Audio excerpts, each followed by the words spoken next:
जय हिंद दोस्तों, नमस्कार। आप सभी को स्वागत है अपने यूट्यूब चैनल परी एजुकेट पर। जैसे कि हम जानते हैं यूपी पुलिस कांस्टेबल का जो वीकली मॉक टेस्ट हुआ है 10 अगस्त 2025 का, उसी को एनालिसिस करते हैं। रोजगार विथ एप्लीकेशन पे जो वीकली मॉक टेस्ट होता है हर संडे को होता है, तो आज हम यूपी पुलिस कांस्टेबल का यहाँ पे देखेंगे, उसका एनालिसिस देखेंगे, मैथ वाला पोर्शन है उसका सॉल्यूशन देखेंगे। जो भाई बहन को दिक्कत होता है, समस्या होता है, वो कि वो उनको हम सिंपल से सिंपल मेथड में बताने की कोशिश करेंगे।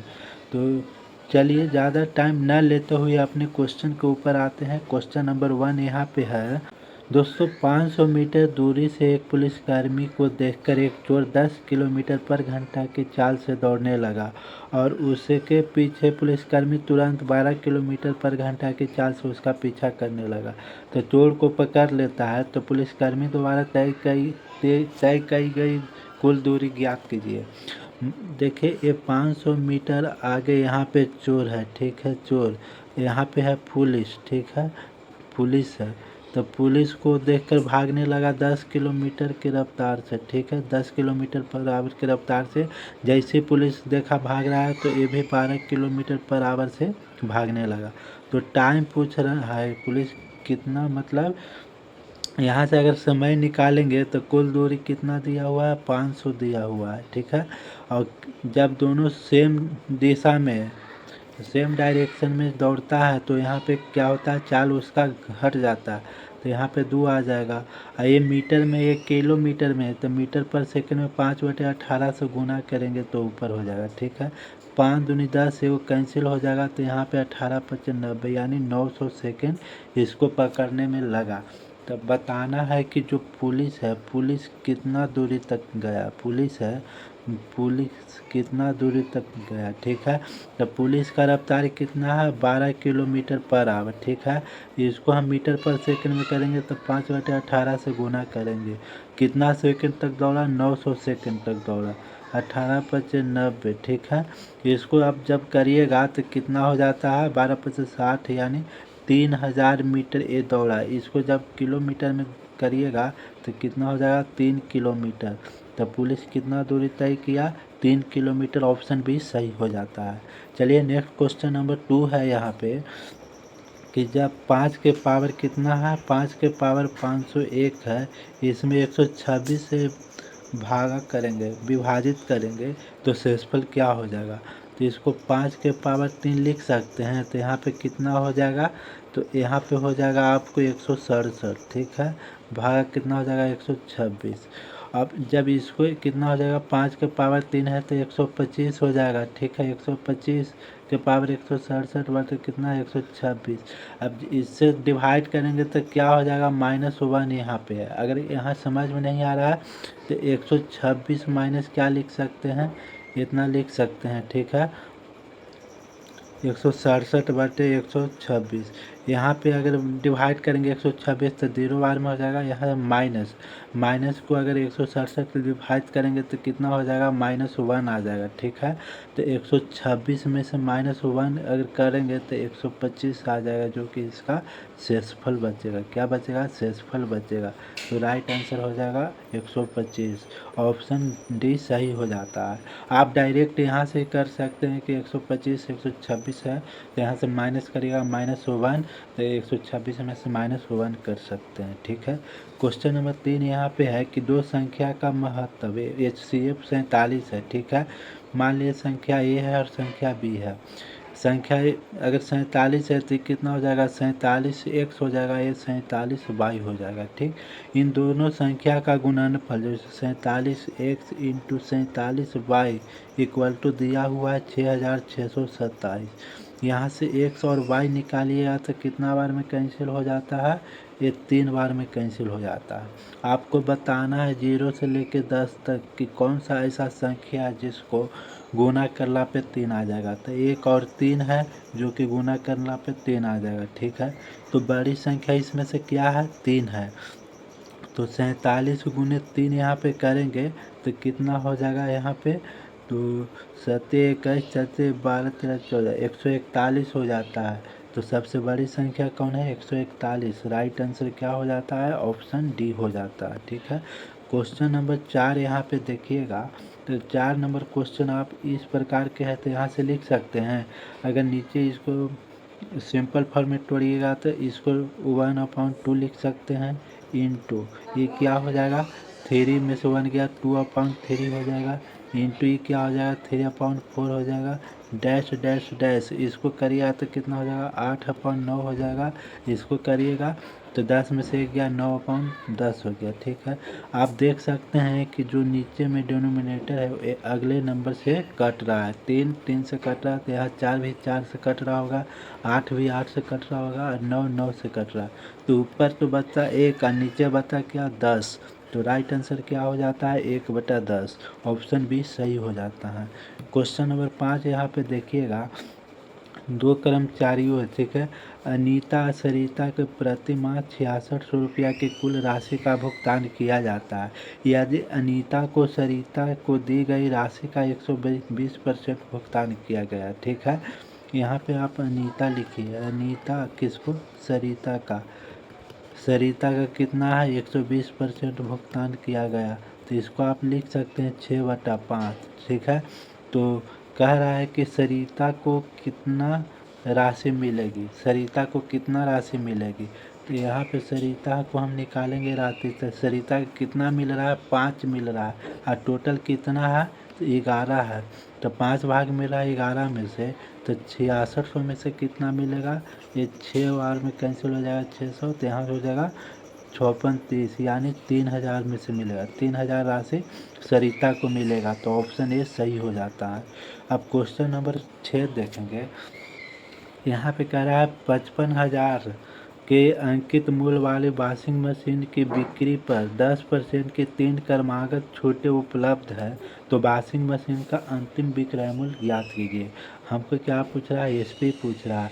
वॉशिंग मशीन का एमआरपी कितना है? 55,000 दिया हुआ। इस पे 3 क्रमागत क्या डिस्काउंट मिला? तो इसको लिख सकते हैं 90/100 गुना 90/100 गुना 90/100। ये हमको अंतिम क्या मिल जाएगा? विक्रय मूल्य मिल जाएगा। 3 3 2 2 4 4 2 6 गो 1 2 3 4 5 6 0 कैंसिल हो गया। अब 55 गुना क्या करेंगे? 729 करेंगे। जब इसको आप गुना कीजिएगा तो कितना हो जाएगा? 40,000 कितना हो जाएगा? 95 हो जाएगा। तो राइट आंसर क्या? ऑप्शन ए सही हो जाता है। ठीक है, क्वेश्चन नंबर नेक्स्ट यहाँ देखेंगे 7 नंबर क्वेश्चन। 7 नंबर क्वेश्चन कह रहा है कि यहाँ पे देखिए 3 वर्षों में चक्रवृद्धि ब्याज के तहत राशि दुगनी हो जाती है। तो कितने वर्ष में यह राशि 2028 गुना हो जाएगी? ठीक है, तो यहाँ हम वर्ष लिख देंगे, यहाँ पे गुना लिख देंगे। ठीक है, 3 वर्ष में कितना हो जाता है? 2 गुना हो जाता है। तो वही पूछ रहा है कि कितने वर्ष में 2 के पावर इतना x गुना हो जाएगा। अब यहाँ देखिएगा 2 के पावर x गुना इक्वल टू क्या लिखा हुआ है? 248 लिखा हुआ है। तो 2 के पावर x इक्वल टू इसको लिख सकते हैं 2 पावर 11 यानी x इक्वल टू क्या हो गया? 11 हो गया। तो हमको वर्ष पूछ रहा है तो 3 इंटू 11 कितना हो जाएगा? 33 हो जाएगा। तो 33 वर्ष हमको हो जाएगा। 33 वर्ष में 248 गुना हो जाएगा। ऑप्शन ए सही हो जाता है। क्वेश्चन नंबर 8 यहाँ पे देखेंगे तो 8 नंबर क्वेश्चन कह रहा है तरुण और तपन ने क्रमशः 13,000 और 19,500 के निवेश के साथ साझेदारी की शुरुआत की, लेकिन कुछ वित्तीय आपात स्थिति के कारण तपन को 8 माह के बाद अपना निवेश वापस लेना पड़ा। तो पहले 12 महीनों के लाभ दोनों में से किस अनुपात में साझा किया जाना चाहिए यानी बांटना चाहिए? यहाँ पे हम देखेंगे तरुण को। ठीक है, तरुण और यहाँ पे है तपन। ठीक है, ये 13,000 राशि लगाया था और ये कितना लगाया? 19,500। ठीक है, कुछ वित्तीय आपात के कारण इसको 8 महीना तक ही राशि लगाना पड़ा, उसके बाद निकाल लिया। और ये पूरे महीने के लिए लगाया, पूरे साल के लिए, तो 12 महीना तक लगाया। तो बस इसी को क्या होता है कि पूंजी इंटू समय इक्वल टू लाभ के अनुपात। और हमको पूछ रहा है यहाँ पे दोनों किस मतलब लाभ दोनों में किस अनुपात में बचेगा? तो यही हो जाएगा लाभ के अनुपात। तो ठीक है, इसको आप कर देखिए 2 जीरो से यहाँ पे जोड़ 0 4 से 2 बार में, 4 से 3 बार में। इसको गुना करिएगा यहाँ पे देखिए 130 गुना 3 अनुपात कितना है 195 गुना 2। इसको करिएगा तो 3900 हो जाता है, ये भी करिएगा तो कितना हो जाएगा 3900 हो जाता है। तो ये कट जाएगा तो 1:1 राइट आंसर हो जाता है। ऑप्शन सी सही हो जाता है। ठीक है, क्वेश्चन नंबर 9 यहाँ पे देखेंगे तो 30 संख्या का औसत कितना है 55 है। यहाँ पे देखिए हम संख्या लिख देते हैं। ठीक है, तो संख्या हो गया, ये औसत हो गया, और यहाँ पे हम कुल लिखेंगे। ठीक है, तो 30 संख्या का औसत 55 है तो कुल कितना हो जाएगा 1650 हो जाएगा। ठीक है, और यहाँ पे कह रहा है पहली 15 संख्या का औसत 51 है। पहली 15 संख्या का औसत 51 है तो टोटल कितना हो जाएगा 765 हो जाएगा। और अंतिम 12 संख्या का औसत कितना है 56 है तो कुल कितना हो जाएगा 672 हो जाएगा। और इसको जोड़िएगा तो कितना हो जाता है 1437 हो जाता है, और इसको इसमें से माइनस कर देना है। ठीक है, तो जब माइनस कीजिएगा तो ये कितना है 27 है। तो 30 में से 27 जाएगा तो कितना संख्या बच जाएगा 3 संख्या बच जाएगा।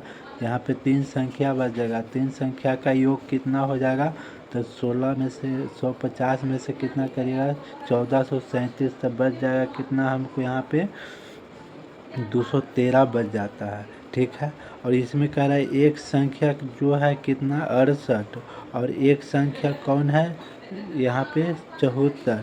ये जोड़िएगा तो कितना हो जाता है 355 हो जाता है। तो यहाँ पे 5 संख्या का कितना है कुल योग 355 है। तो यहाँ पे औसत पूछ रहा है, तो यहाँ पे औसत पूछ रहा है तो हम क्या करेंगे 355 में से भाग कर देंगे, 5 से भाग करेंगे तो क्या हो जाएगा 71 हो जाएगा। तो राइट आंसर क्या हो जाएगा एवरेज, ऑप्शन बी सही हो जाता है। ठीक है, क्वेश्चन नंबर 10 यहाँ पे देखेंगे तो 10 नंबर क्वेश्चन कह रहा है कि ए बी और सी एक टैंक से जुड़े 3 वाल्व है। ए और बी मिलकर 6 घंटे में भरते। ए और बी कितने घंटा में भरा 6 घंटा में। बी और सी मिलकर 10 घंटा में भरता है, और ए और सी मिलकर कितने घंटा में भरता है 7.5 घंटा, यानी 7×14 15/2 लिख सकते हैं। इसको एलसीएम यहाँ से निकालेंगे तो क्या हो जाएगा एलसीएम यहाँ पे 30 निकलेगा। तो इसका क्षमता कितना निकल जाएगा 5, इसका क्षमता 3 निकल जाएगा, इसका क्षमता 4 निकल जाएगा। तो यहाँ पे से लिख सकते हैं 2A + B + C = कितना हो जाएगा 5 3 8 4 12। तो A + B + C = क्या हो जाएगा यहाँ पे 6 हो जाएगा। ठीक है, हमको निकालने के लिए कह रहा है कितने ए अकेला की टैंक को भरने में कुल कितना समय लेगा। ठीक है, तो यहाँ पे बी और सी का क्षमता 3 है। यहाँ पे बी और सी का क्षमता 3 है तो ए का कितना क्षमता हो जाएगा 6 - 3 करेंगे 3 हो जाएगा। ठीक है, अब ए है जो 1 लीटर पानी समझिए कि 3 लीटर पानी 1 घंटा में भरता है। ठीक है, तो 30 लीटर पानी कितने घंटा में भरेगा तो ये 10 घंटा में भरेगा। ठीक है, तो राइट आंसर क्या हो जाता है ऑप्शन ए सही हो जाता है। ठीक है, क्वेश्चन नंबर 11 यहाँ पे देखेंगे तो कह रहा है कि एक प्लेटफॉर्म पर खड़े एक आदमी को पार करने के लिए 54 किलोमीटर प्रति घंटा की गति से चलने वाली 180 मीटर लंबी ट्रेन एक रेलगाड़ी ठीक दोबारा कितना समय लिया जाएगा। दोस्तों हम जब भी जानते हैं कि जो भी ट्रेन कोई पोल के पार करता है या आदमी को पार करता है तो वो अपना दूरी माने अपना लंबाई को पार करता है। ठीक है, तो उसका लंबाई यानी दूरी कितना है तो दूरी उसका 180 मीटर है। ठीक है, और जो स्पीड है उसका कितना है 54 किलोमीटर है। तो इसको मीटर पर सेकंड में करेंगे तब 5/18 से इसमें गुना करेंगे तो 18 चल जाएगा ऊपर। ठीक है, 18 तो यही 54 हो जाएगा, 3 से कितना बार में 60 बार में जाएगा, और 5 से 12 बार में जाएगा तो ये 12 सेकंड में उस आदमी को पार कर जाएगी। तो राइट आंसर ऑप्शन ए हो जाता है। ठीक है, क्वेश्चन नंबर 12 यहाँ पे देखेंगे तो यहाँ पे कह रहा है कि एक समचतुर्भुज है। क्या है एक समचतुर्भुज है यहाँ पे। ठीक है, इसका भुजा 10 सेंटीमीटर दिया हुआ है और सबसे लंबा है। ठीक है, जो सबसे लंबा विकर्ण है वो कितना दिया हुआ है 16 दिया हुआ है। तो 8 एने हो जाएगा 8 एने हो जाएगा। ठीक है, तो हमको पूछ रहा है क्या कि क्षेत्रफल ज्ञात करना है। तो हम जानते हैं कि यहाँ राइट एंगल बनता है। ये 8 है, ये 10 है, तो ये 6 हो जाएगा। ये 6 है तो ये भी 6 हो जाएगा। तो हम जानते हैं इसका एरिया क्या होता है, half into D1 into D2 हो जाता है। ठीक है, यहाँ पे देखिए D1 कितना है, 12 है, और D2 कितना है, 8 8 16 है। तो 1/2 इंटू कितना लिखेंगे, 12 गुने 16। इसको क्या करेंगे, कैंसिल करेंगे 6 बार में, तो 16 छक 96 होता है। ठीक है, सेंटीमीटर स्क्वायर हो जाएगा। तो राइट आंसर क्या हो जाएगा, ऑप्शन सी सही हो जाता है। क्वेश्चन नंबर 13 यहाँ पे देखेंगे। 13 नंबर क्वेश्चन कह रहा है कि निम्नांकित ग्राफ का एक विशिष्ट वर्ष के दौरान 5 कॉलेज में पंजीकृत छात्रों की संख्या और उत्तीर्ण छात्रों की संख्या को दर्शाता है। ठीक है, यहाँ पे जो है ये है वो पंजीकृत संख्या को दर्शाता है, और नीचे वाला है जो क्वालिफाई संख्या को दर्शाता है। यहाँ पे कॉलेज ए है, कॉलेज बी, कॉलेज सी, कॉलेज डी है। ठीक है, हमको क्वेश्चन पूछ रहा है सभी कॉलेज में कुल मिलाकर पंजीकृत और उत्तीर्ण छात्रों का अनुपात ढूंढना। ठीक है, कॉलेज ए, कॉलेज बी जितना है, इसे यहाँ पे क्या है, पंजीकृत और यहाँ पे हम उत्तीर्ण लिख देते हैं। ठीक है, उत्तीर्ण लिख देते हैं। यहाँ पे कॉलेज ए है, कॉलेज बी है, कॉलेज सी है, कॉलेज डी है, कॉलेज ई है। ठीक है, तो कॉलेज यहाँ पे आप देख सकते हैं। ठीक है, 45, 52, 48, 40 और कितना है, 55 है। इसका योग करिएगा तो कितना योग आता है, 240 आ जाता है। ठीक है, और ई कॉलेज ए में उत्तीर्ण छात्र 38 है, 40 है, 42 है, 32 है, और कितना है, 48 है। इसको जोड़िएगा तो कितना आ जाता है, 200 आ जाता है। बस इसी को हम लोग को अनुपात निकाल देना है। ठीक है, तो 4 से 6 बार में जाएगा और 4 से 5 बार में जाएगा, तो 6:5 हो जाएगा। तो राइट आंसर क्या हो जाएगा, ऑप्शन बी सही हो जाता है। ठीक है, क्वेश्चन नंबर 14 यहाँ पे कह रहा है कि दो संख्या का अनुपात 3:2 है। ठीक है, मान लिया ए और बी दो संख्या है जिसका 3x मान लेते हैं और 2x मान लेते हैं। ठीक है, इसका एलसीएम हम लोग को 96 दिया हुआ है, तो हम इसका एलसीएम निकालेंगे तो क्या हो जाएगा, 3x इंटू 2x का एलसीएम क्या हो जाता है, 6x हो जाएगा। ठीक है, और 6x बराबर हम लोग को 96 दिया हुआ है, तो x बराबर क्या हो जाएगा, यहाँ पे 16 हो जाएगा। हमको संख्या पूछ रहा है, तो यहाँ पे ए और बी है, तो ए कितना है, 3x और बी 2x है। ठीक है, तो 3 इंटू कितना हो जाएगा, 16 हो जाएगा। यहाँ पे 48 हो जाता है, और 2 इंटू 16 कितना हो जाएगा, 32 हो जाएगा। तो एक संख्या 48 और दूसरी संख्या 32, ऑप्शन ए सही हो जाता है। ठीक है, क्वेश्चन नंबर यहाँ देखेंगे 15 नंबर क्वेश्चन। ठीक है, तो 15 नंबर क्वेश्चन देखिए, सोल्व इसको करिए। तो सोल्व करिएगा तो इसको लिख सकते हैं 3/4। ठीक है, 4 में से 1 जाएगा तो 3 हो जाएगा, 4 हो जाएगा गुना। अगला टर्म निकालिएगा तो क्या हो जाता है, 2/4 हो जाएगा। इसके अगला टर्म निकालिएगा तो 1/4 हो जाता है। ठीक है, मान लिया अगला टर्म कितना हो जाएगा, यहाँ पे 3 हो जाएगा। ठीक है, 2 3 है, 3 तो 1/4 हो जाएगा। इसका अगला टर्म क्या हो जाएगा, 0/4 हो जाएगा। और इसका ठीक है, इतना ही पे आप देखिए कि अगर 0 से मल्टीप्लाई करेंगे तो कितना हो जाएगा, 0 ही आएगा। तो राइट आंसर क्या हो जाता है, ऑप्शन बी सही हो जाता है। ठीक है, क्वेश्चन नंबर 16 देखेंगे यहाँ पे, तो कह रहा है न अनन्या और बबीता के पास उसके मित्र कविता की तुलना में क्रमशः 20% और 28% कम धनराशि है। ठीक है, मान लिया जाए कि उसके एक दोस्त है कविता। ठीक है, कविता के पास मान लिया जाए कि 100% धन है, तो यहाँ पे अनन्या, ठीक है, अनन्या के पास करेंगे और बबीता यहाँ पे देखेंगे, तो अनन्या के पास कितना 20% कम है, तो 100 में 20% 80% इसके पास है। ठीक है, और 28% कम बबीता के पास है, यानी 72% है। तो यहाँ पे पूछ रहा है कि बबीता के पास अनन्या की तुलना में कितने प्रतिशत कम धनराशि है, तो कितने प्रतिशत कम है, 8% कम है। ठीक है, तो यहाँ पे हम लोग क्या लिख रहा है, कमी परसेंट बताना है। 8% कमी है किस में, अनन्या से, यानी 80 में, तो 100 में कितना हो जाएगा, ये 10 बार में जाएगा और 1 0 से 1 0 कैंसिल हो जाएगा, तो यहाँ पे 10% की कमी है। ठीक है, तो ऑप्शन क्या हो जाएगा, डी सही हो जाता है। यहाँ पे क्वेश्चन नंबर 17 देखेंगे, तो 17 नंबर क्वेश्चन है कि एक पुस्तक को 15% लाभ पर बेचा गया 15% लाभ पर 230 रुपया में बेचा गया। ठीक है, 15% लाभ यानी 115% पे बेचा गया, कितना में? 230 में। ठीक है, ESP है तो CP यहाँ 100% हो जाएगा। तो CP 100% बराबर क्या निकालेंगे? 230 गुने 100 और बटा 115 हो जाएगा। ठीक है, इसको 5 से 20 बार में, 5 से 23 बार में, 23 से 10 बार में। ठीक है, तो CP कितना निकल गया? 200 निकल गया। यहाँ पे आप CP याद रखिए, 200 निकल गया। ठीक है, अगर 210 रुपया में बेचना होता है, SP कितना है? 210 बोल रहा है, तो बताइए कि लाभ होता है या हानि? अगर 200 रुपया के सामान को 210 में बेचेंगे तो प्रॉफिट 10 रुपया होगा। तो बताना है कि प्रॉफिट परसेंट कितना होगा? 10 कितना में? 200 में। तो 100 में कितना हो जाएगा? तो ये हो जाएगा 5%।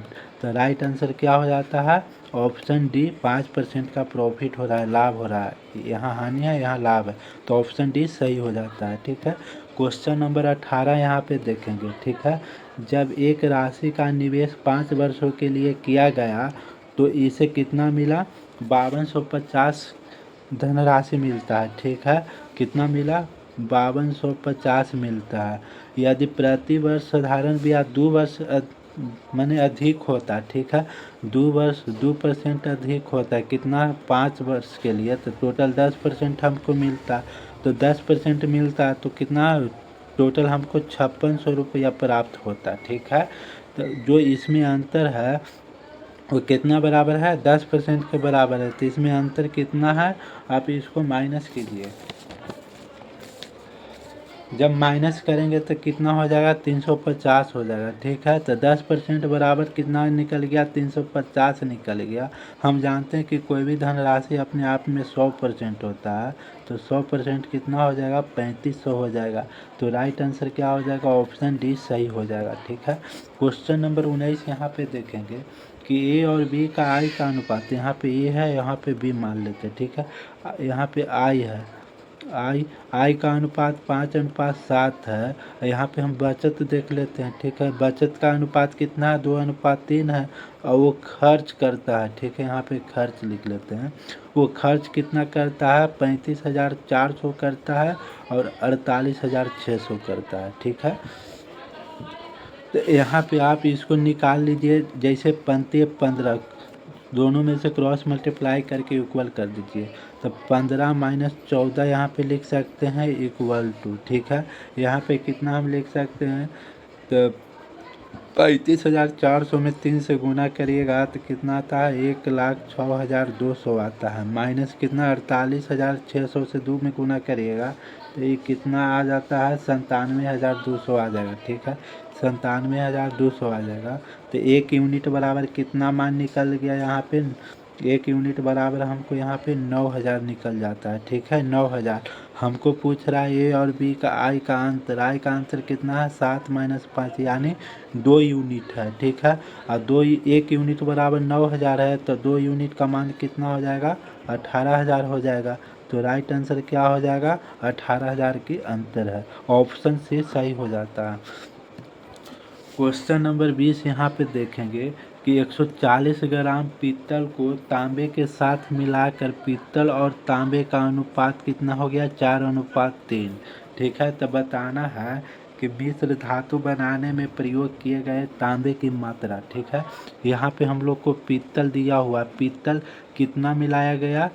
140 ग्राम। पीतल 4 यूनिट है, 140 ग्राम है, तो 1 यूनिट का मान कितना हो जाएगा? 35 हो जाएगा। ठीक है, और इसको पर हमको पूछ रहा है तांबा। क्या पूछ रहा है? तांबे पूछ रहा है। तांबे का मान कितना? 3 यूनिट। 1 यूनिट बराबर 35 है, तो 3 यूनिट बराबर कितना हो जाएगा?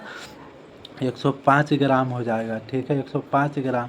तो राइट आंसर क्या हो जाता है? ऑप्शन सी सही हो जाता है। ठीक है, क्वेश्चन नंबर 21 यहाँ पे देखेंगे। ठीक है, 21 नंबर क्वेश्चन, यहाँ पे ए और बी और सी क्रमशः एक काम को 36 दिन में, 54 दिन में और 72 दिन में काम कर सकते हैं।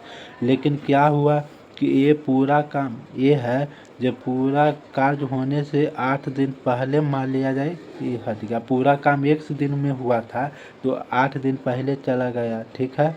और बी कितना, जबकि बी कार्य को होने से 12 दिन पहले चला गया। और बताना है कि सी कुल कितने दिन तक काम किया। मान लिया सी 1 दिन तक काम किया, ठीक है।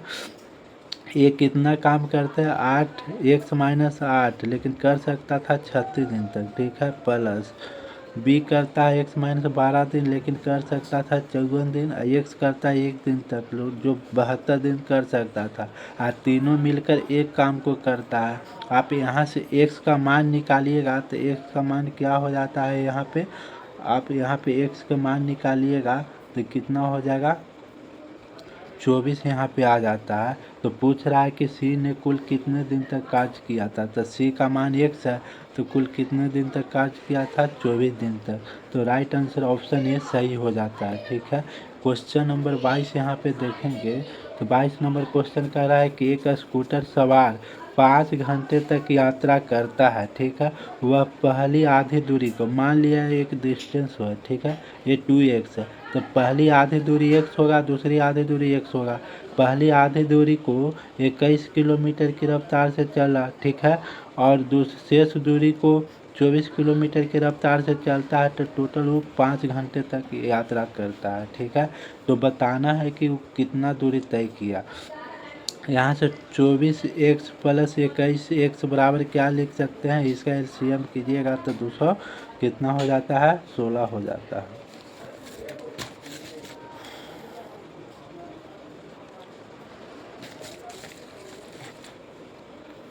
जब इसको एलसीएम लीजिएगा तो कितना हो जाता है, यहाँ पे 504 हो जाता है, ठीक है। 504 इक्वल टू 5 जोड़िएगा, 24 है 21 45, x बराबर क्या लिख सकते हैं, 5 गुने 504। 5 से काटिएगा 9 बार में, 9 से इसको कैंसिल करिएगा तो कितना बार में, 56 बार में हो जाए। तो x बराबर 56, ठीक है। और कुल दूरी कितना है, 2x है कुल दूरी। तो यहाँ पे हम लिख सकते हैं कुल दूरी बराबर 2 गुने 56 लिख सकते हैं, 112 किलोमीटर। तो राइट आंसर क्या हो जाता है, ऑप्शन सी सही हो जाता है, ठीक है। क्वेश्चन नंबर यहाँ हम 23 देखेंगे, ठीक है। 23 नंबर क्वेश्चन यहाँ देखेंगे तो 23 नंबर क्वेश्चन कह रहा है कि धारा के विपरीत 75 किलोमीटर की दूरी तय करने में नाविक को 12 घंटे का समय लगता है, ठीक है। 75 किलोमीटर दूरी करने में धारा के विपरीत, तो ए माइनस बी लिख देते हैं, ठीक है। 12 घंटा लगता है। तो यहाँ से हम लिख सकते हैं ए माइनस बी इक्वल टू कितना, 75/12, यानी कितना हो जाएगा ये, इसको जब भाग कीजिएगा तो 75/12 यानी 6.25, ठीक है। और कह रहा है कि धारा की दिशा में उतना ही दूरी को 75 किलोमीटर तक, हाँ धारा की दिशा में, तो दोनों को प्लस हो जाएगा। कितना घंटा लगता है, तो यहाँ पे 7 घंटा 7.5 घंटा लगता है। तो यहाँ से ए प्लस बी इक्वल टू निकाल देंगे कितना, 75/7.5, ऊपरे जाएगा तो ये 10 हो जाएगा, ये कैंसिल हो जाएगा यानी 10 हो जाएगा। ये देखिए ए है जो नाव की चाल है और बी है जो किसका है, धारा की चाल है। हमको क्या पूछ रहा है, गति, धारा की गति।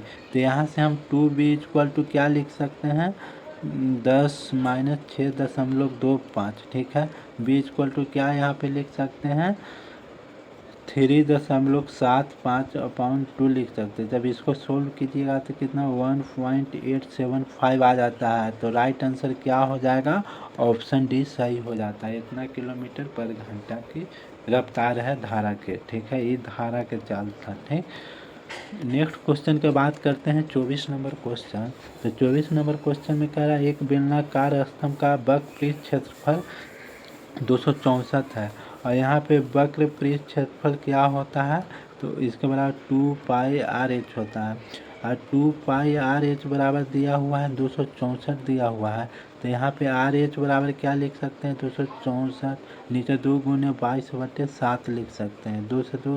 2 से कितना बार में हो जाएगा, 132 बार में, ये 6 से खत्म हो जाएगा। तो ठीक है, RH बराबर क्या हो जाएगा, 42 हो गया। इसका यहाँ पे इस आयतन दिया हुआ है pi r square H equal to क्या दिया हुआ है, 924 दिया हुआ है। तो आर स्क्वायर एच बराबर क्या हो जाएगा, 924/22/7 हो जाएगा। ठीक है, जब इसको आप कैंसिल कीजिएगा तो कितना हो जाएगा, 22 से कैंसिल कीजिएगा तो कितना बार में कैंसिल हो जाएगा, 42 बार में कैंसिल हो जाएगा।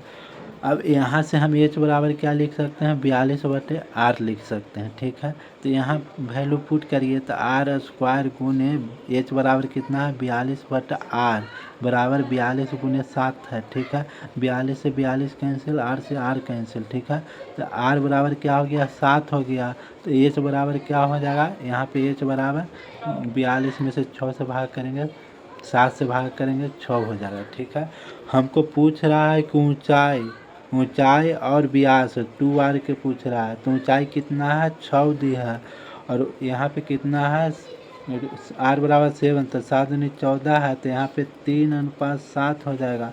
तो राइट आंसर क्या हो जाएगा, ऑप्शन बी सही हो जाएगा। ठीक है, क्वेश्चन नंबर 25 यहाँ पे है कि दिए गए पाई चार्ट को दर्शाता है कि एक छात्र 3500 रुपया अपनी जेब खर्च की राशि को पूरे महीने के दौरान किस प्रकार खर्चा किया। ठीक है, यहाँ पे आप चार्ट देख सकते हैं, और क्वेश्चन पूछ रहा है कि मनोरंजन पर खर्च किए गए धन की तुलना में वह भोजन पर कितना अधिक धन खर्च करता है। ठीक है, तो यहाँ पे मनोरंजन देखते हैं। ठीक है, मनोरंजन और भोजन पूछ रहा है, तो यहाँ पे मनोरंजन पर कितना किया, 20% किया, और यहाँ भोजन पर 50% किया।